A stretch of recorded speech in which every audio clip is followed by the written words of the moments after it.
Um, Ayoko na. Sakit eh. Sakit na.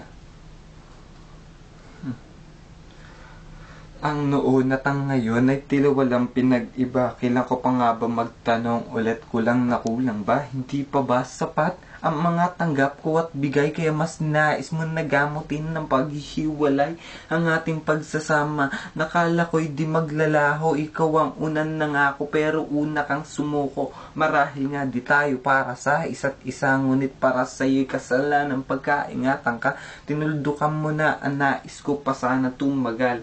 Hindi ka nahihirapan kasi di mo ko mahal, kaya ang tanging na kami tatulot ay pagkabigo na relasyon ni Minsay. Di ko naisip na laro at sa ngayon sa kalagitnaan tila nagbaliwang init na romantikong istorya magkasabay nating ginuhit dahil sa mga daing mo at nadarama na sa mga paalala ko't habilin ay sakal ka na hanggang sa hiniling mo sa akin ang hangad mulaya. Di na ako nagdalawang isip, pabigat man sa akin magparaya. Dinaya di makalayang utak ko na nakakulong sa mga alpabetong rehas na may tandang pananong. Langkong di kita masisisi dahil sa walang perpekto, pero sana ay naisip mo ang bunga at epekto ng paglayo mo sa akin. Walang dahilang sapat, ngunit malino sa akin na binulag mo ko ng dilat.